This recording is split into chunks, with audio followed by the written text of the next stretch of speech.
Welcome to yet another episode of our Moto Mouth UG, where we talk about everything to do with cars, what happens inside the cars, outside the cars, what you knew, what you didn't know, and what you need to know better.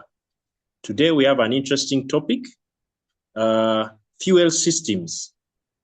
And this topic is going to be dissected again by our good engineer, Ivan Chibuka, someone who knows a little more than myself.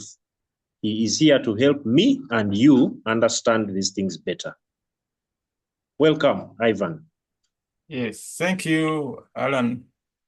Good morning, everyone. Good morning to all our viewers. I hope you are having a good morning, a good weekend. Thank you. Yes, so fuel systems. The layman on my side knows that cars either take petrol or diesel. Yes. When I was living in these francophone countries, it used to be either essence or mazout. Oh, that's what they call it. Yes, essence for the petrol and I think mazout for the diesel. Oh, So okay. normally those two are just the two things we know. Teramu petrol, teramu diesel. We are not sure what else happens after the pump is pouring the fuel into the car. Please guide us on these things. Yes, thank you very much. I have a short presentation that I'll be sharing with you. Yes. But even before we get to that presentation, I'll let me start it up. I hope you can see it now. Yes, automotive fuel systems. Yes. Before I go any further, you mentioned mazout and what? Essence? Yes. I hope I didn't bang Mogo there, but the main difference, they are all fuels for vehicles, for cars. Of course, there are advances in technology now. We have Toyota now pushing hydrogen cell. That will be a discussion for another day. But in most cars, you are going to find either diesel or petrol. I can't say that which one is the majority now. For example, in Europe, recently diesel has been making inroads, and there were so many cars with diesel engine. Even the smallest personal-sized cars have diesel engines these days in Europe. In Uganda, we still have, I think, petrol. Excuse me. I think we still have petrol as the majority. The main difference between the two, because someone is going to ask, what is the difference? What is the main difference? The main difference between the two fuels is at what temperature, at normal pressure, these fuels are going to catch fire. Petrol has a lower, I think it's called a flash point, which is the temperature at which it can catch fire by itself. And diesel has a higher temperature. So that determines how the fuel works when it is in a vehicle. In a petrol, you need a spark plug to start a fire with the fuel under pressure. Sometimes in what they call detonation, you may not even have a spark plug. Petrol can detonate, yes, under pressure, but diesel does it easier, and that's why diesel engines don't have spark plugs. Diesel engines just get the fuel and the air in the right mixture, press it, compress that mixture. If you've operated the bicycle pump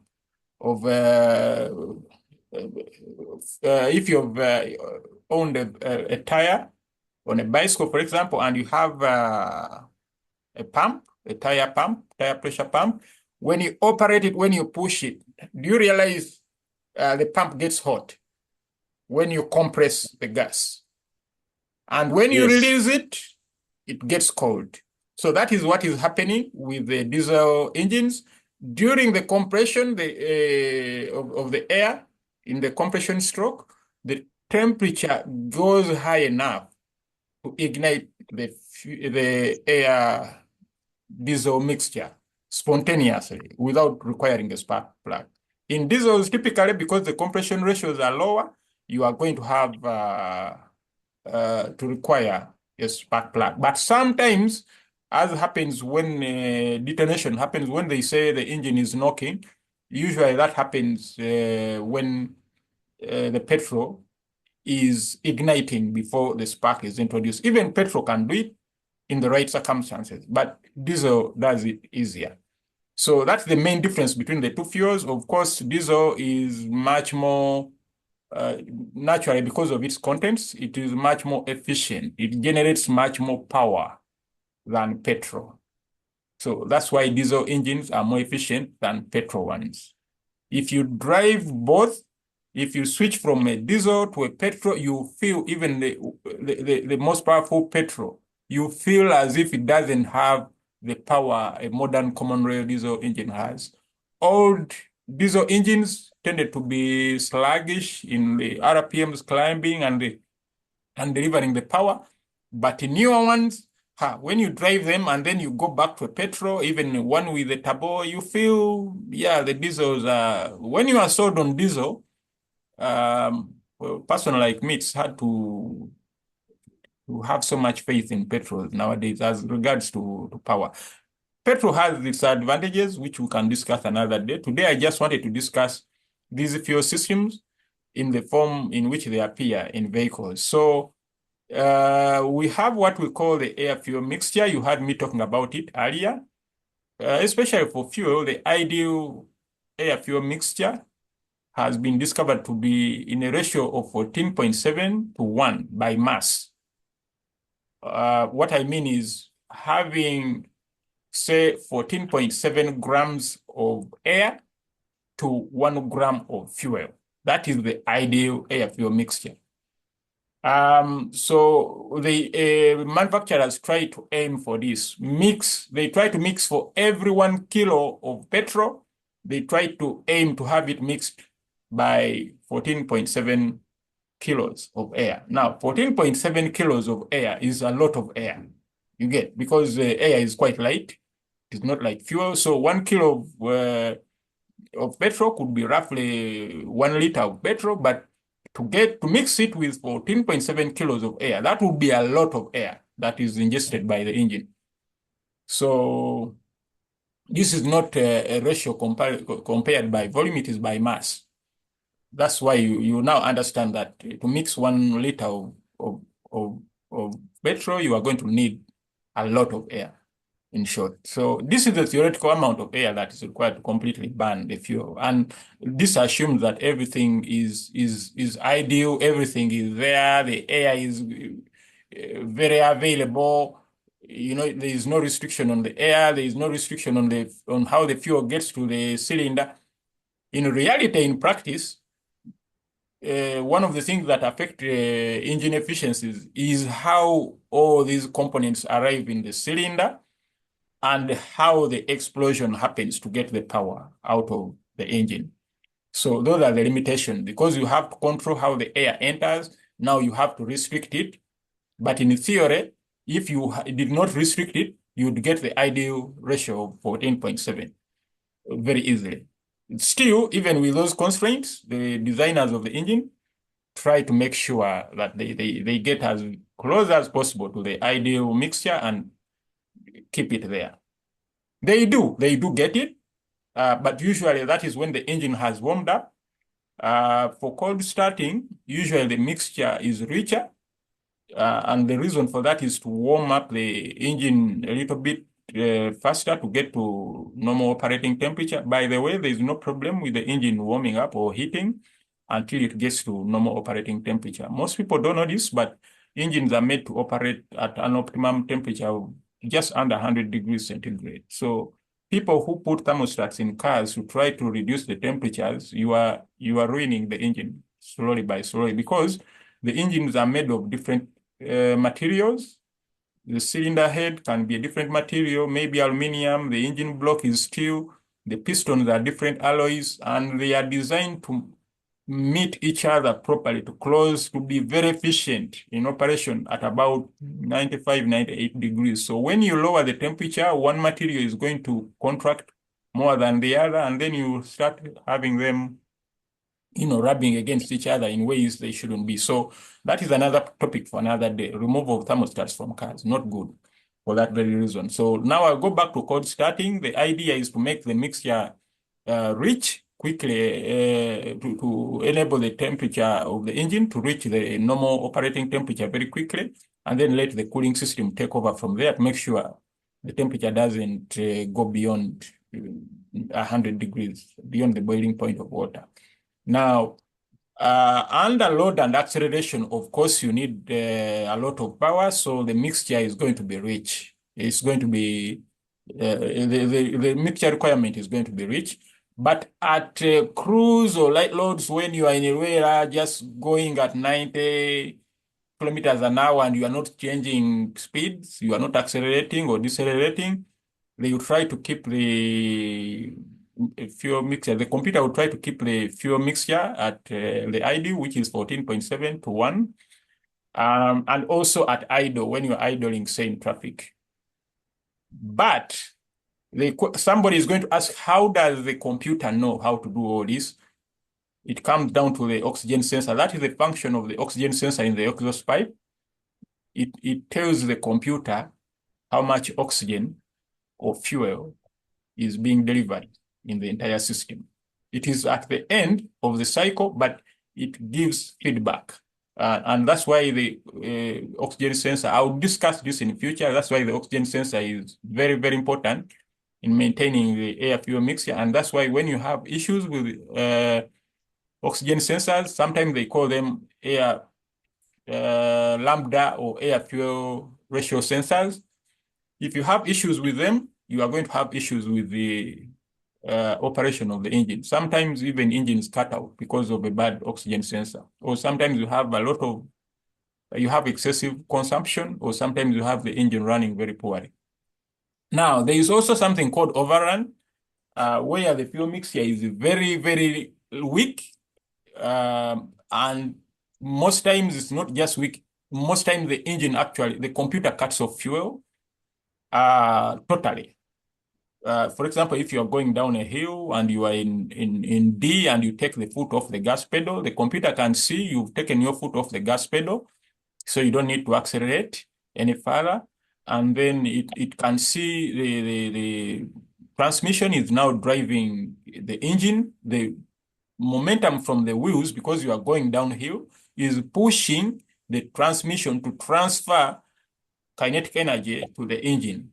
So continuing to fuel the engine is wastage. So the computer cuts fuel for that duration. The moment either you put the transmission in neutral or you step on the accelerator pedal, the injectors, the computer will fire the injectors once again and you consume fuel. If people need an explanation of that, I can come back in the future and discuss that in a little bit more detail. I'll look at some of the iterations of petrol injection systems.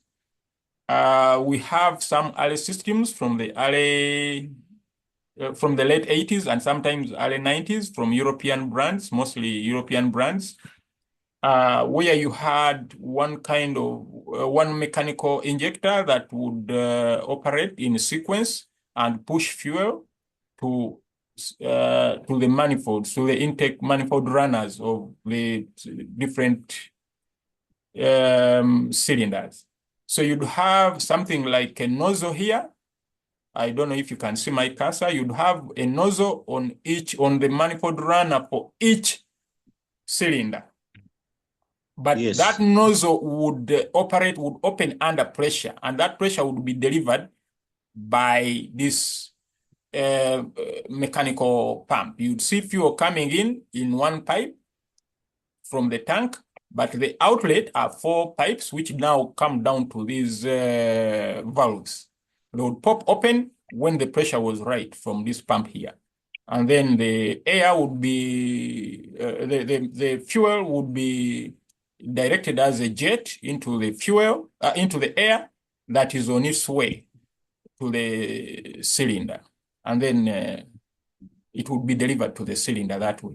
Now, we also had a time when we had single point injection, not for all manufacturers. I don't remember Toyota doing this, except for like some Mark IIs where they needed to pre-fuel the engine before you start to get a rich mixture. But a lot of American brands had this design where they had one injector which was spraying this fuel into the manifold behind this is the throttle valve, behind the throttle valve, and the air would come in, get mixed with the fuel, and then enter the manifold and be directed to the individual cylinders. Now, that changed significantly starting the early 90s up to now. Most petrol cars are of this style here, the multi-point injection system. A lot of the Toyotas, you have the Primos, the Adeos, the RAV4s, especially from the 90s and early 2000s, the ones without direct injection are like this. They are like this. So what happens is the air comes in by itself via the throttle valve, and then you have a rail here with the fuel, and then on that rail you have injectors, and those injectors, their tips are pushed through into the intake manifolds. So you have fuel coming into the rail, and then the computer sequentially opens these injectors for a given time. It determines how much fuel is going in by extending or contracting the time for which the injector is open. The longer it is open for, the more fuel gets in. So when you step hard on the gas pedal, the injectors will be allowed to open for a little bit longer and deliver more fuel. That is how multi-point injection systems work. I wanted to spend a little bit more time on this because this is the commonest system you have on most of the petrol cars we have in the country now. Remember, in Uganda, we have brand new cars, but we don't drive many of them. We import used cars mostly, especially for private use. So a lot of cars from 20, 25 years ago, which is what we are driving now, their fueling system is exactly like this. You have separate injectors with a common rail. The fuel comes in from a pump and a filter, enters this rail, and then the computer commands these injectors one by one in a sequence according to which one needs to be opened at what time.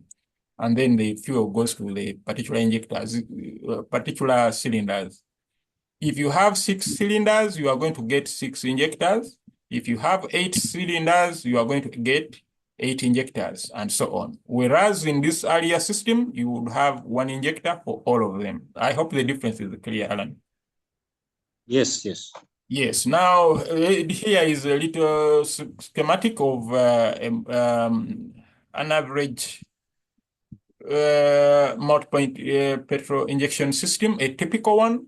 From mostly from the early 90s up to, you can still have them up to 2010, 12. Most systems are like this. Most people are driving Toyotas in Uganda, so they can recognize a few elements of what is included in this schematic. Essentially, the journey of the fuel starts from here. From the pump, when you go to the petrol station, this is the cover, fuel will come into the pump. And then if you follow this arrow down here, the fuel is pushed by an electric pump through a filter and then through a pressure regulator. Now, I need to say that the more recent models, even though they have the multi-point petrol injection system, these components, the electric pump, the fuel filter, and the regulator, many of them are now combined inside the tank, not outside. In the early models, this is what you had. And for purposes of explaining this visual, so that people understand this visually, that's why I use this image. But in newer cars, the regulator, fuel filter, and electric pump are inside the tank.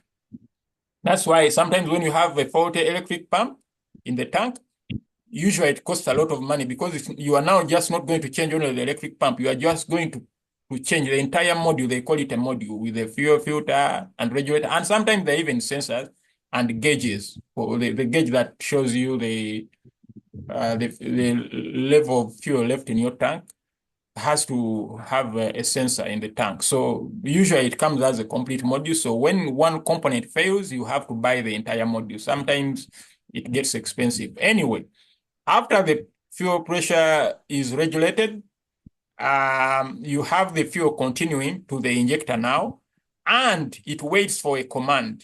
This is the rail now, and the fuel now waits for a command from the injector to be released behind the intake valve. In a previous discussion, when I tried to describe how the modern engine works, four-stroke engine, I explained what valves do. So this is the intake valve. Just behind it is a fuel injector. So it will throw this fuel as a mist, and the fuel will enter with the air that is being sucked into the cylinder, and then ignition will happen and so on. This is the path for air. You see the air will come in via another filter, what you call the air cleaner, and then it will be calculated. How much air is going into the engine will be calculated by the mass airflow meter. Here it's called the hot wire mass airflow meter, but there are other variants of the mass airflow.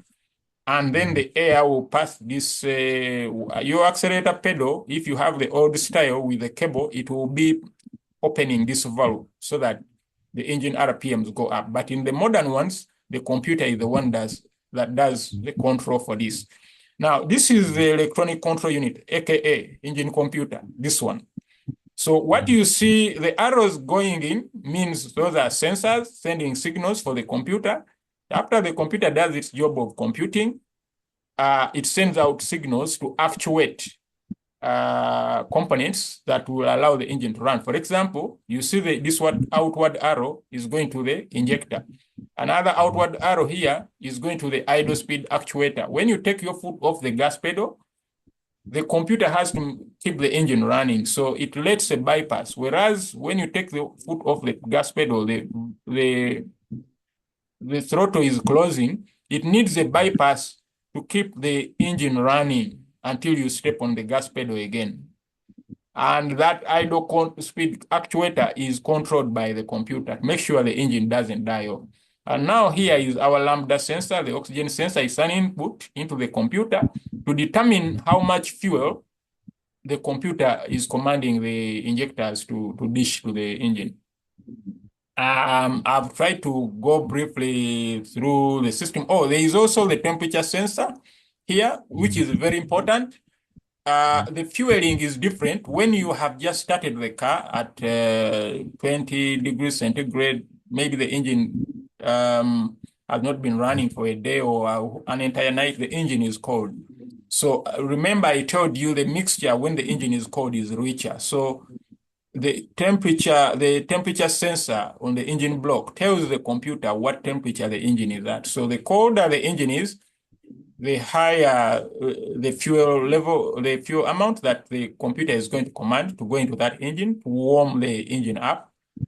And also, if you've noticed, when you start a petrol engine very early in the morning, Alan, have you noticed that the RPMs are up? It starts like it is racing almost at 1,500. But if you let it be for a minute or two, the RPMs come down to less than 1,000 to maybe 800 or something.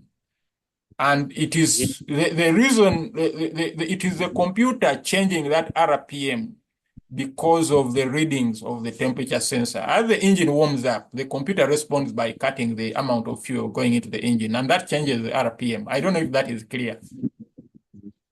Yes, it's clear. Yeah. Had you noticed that when you start the engine, when it's cold, the RPMs for a few seconds are high, and then they increasingly lower. And of course, if you drive off, you have to step on the gas pedal, the RPMs will start varying now. But if you just start it and leave it, if you start a cold engine and leave it alone, listen to it. It begins, even look at the RPM dial on the dashboard. You see it begins high, like 1,300, and then within a few seconds, it goes down to 1,100. After about a minute, it settles at about 900, 800, sometimes even 700 RPM. Yeah, so it is because the computer is taking readings from the temperature sensor and is adjusting accordingly. Yeah, now there is what we call GDI, gasoline direct injection systems. Now, those are still petrol systems, but they are now operating more like the diesel system. I'll explain the diesel system in a moment. So the gas direct injection system, everything is still the same in the petrol engine. The coil, the ignition coils are there. You have the intake, exhaust manifolds. The difference though now is that the fuel is allowed into the engine via direct injection injectors, which are higher rated because they now have to go inside the tips, their tips, the injectors I was explaining earlier for the EFI spray the fuel into the intake manifold. Now for the direct injection, they spray the fuels directly into the cylinder, hence the name gasoline direct injection system. And the pressure is much higher because they have to overcome the internal pressure of that is happening inside the cylinder during the compression stroke. So that's why they call them gasoline direct system. And they are more useful in that you end up using much less fuel. Why? In an EFI engine, it's like opening the door to your room and air rushes in. For you to have a good mixture, a good burn, the ignition has to happen through the entire room. The entire room has to be filled with the air fuel mixture. But with gasoline direct, it means because the injector has a tip that is right next to a spark plug, you can inject a mist that is, if you looked at your room and you looked up at the light bulb, imagine the injector, the tip of the injector and the spark plug are there. The injector dispenses a little fuel and the spark plug is also there and it also injects a spark. You can have an explosion right there without the rest of the room filling up with the fuel. You can start an explosion. Do you get the difference now? You can use less fuel because the injector and the spark plug are right next to each other. You don't have to first fill the entire room with the fuel to make the explosion or the entire cylinder with the fuel. That's why GDI engines are much more powerful and much more efficient than the EFI engines. And then the diesel pump, I got a picture, an image of a Bosch VR44, I think, design. They have a distributor kind of operation. The pump dispenses the fuel in a rotary kind of distribution arrangement. Injector one, then maybe three, then two, like that. Then it repeats again. In the late 90s to the early 2000s, they had an electronic variant of that mechanical pump in the diesel design. I'm quickly transiting to the diesel now because we are running out of time. But after the rotary diesel engine design, in the early 2000 to mid 2000, we began seeing common rail diesel systems.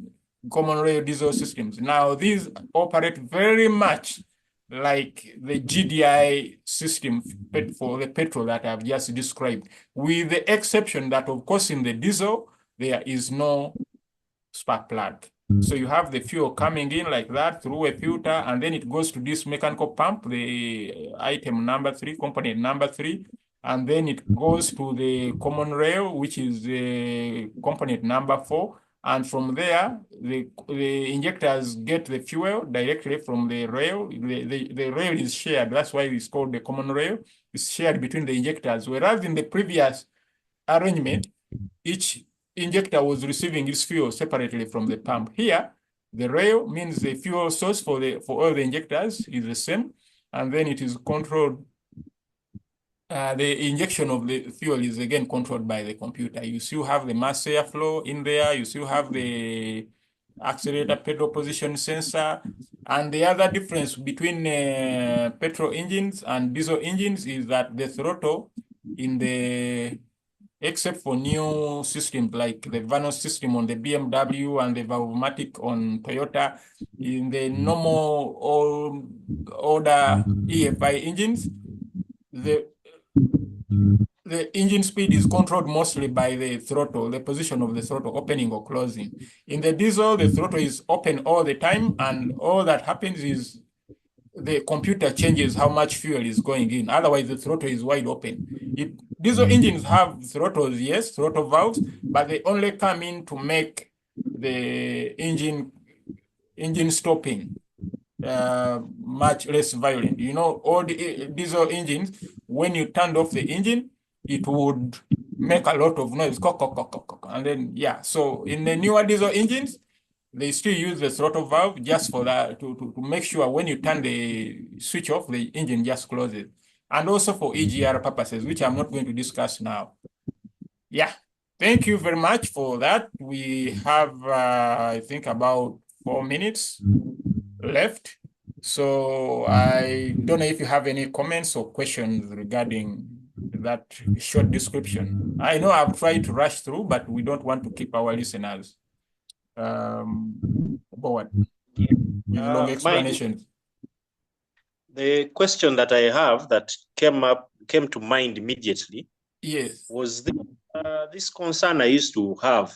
You know, I do a lot of long distance traveling, and the bus, they tell you the bus is setting off at let's say 9 a.m.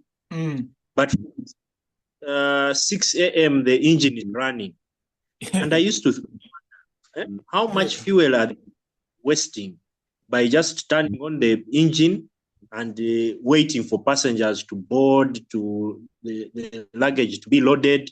Yeah. What does that consume fuel? It does consume fuel, and I don't really see the logic in it. Maybe it was just for assurance of the drivers, because in those days they had unreliable engines. Maybe the guy just wants to be sure as he's loading the passenger that the engine is still running, is still in running condition. Otherwise, I don't see the real purpose in that. It's good when you start an engine from cold start to give it a minute or two to warm. Just a minute or two is enough. People say you need 5-10 minutes to warm it up. It's not really necessary. I've driven diesels for over 20 years now. It's not necessary.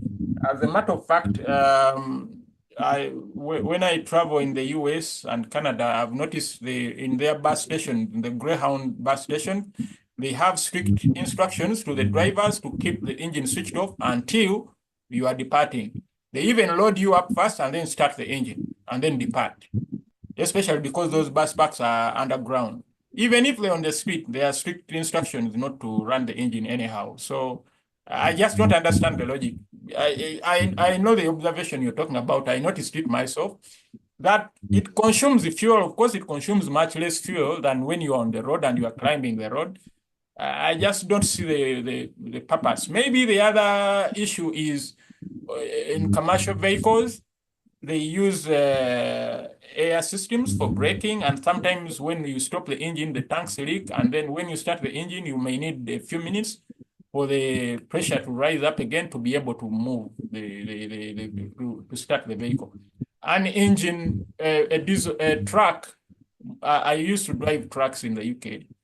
A truck will not, the brakes will not release until the pressure in the system reaches some minimum. And when you stop, especially the older the vehicle is, the pressure is lost, it leaks. So once you start it, maybe you need 5-10 minutes if the system is old. I think that's the only reason maybe why they were running the engine. But running them for an hour plus, I'm not so sure. We have like a minute left. I don't know if you have any other comments. No, that is the only comment I could think of, because like most people, once the fuel is inside the car and the car, they are not so keen on what else happens. on what those things mean, EFI, GDI. Yeah, they have just paid their money, they just want the car to go. Yeah, but thank you very much for this opportunity. I know a good number of our viewers are going to have questions. You can leave those questions in the comments. We shall address them either in the comments directly or in a future presentation. Yes, yes. Yeah, thank you. Thank you. We look forward to more episodes as we demystify things to do with cars. Yes, thank you very much for giving me this opportunity.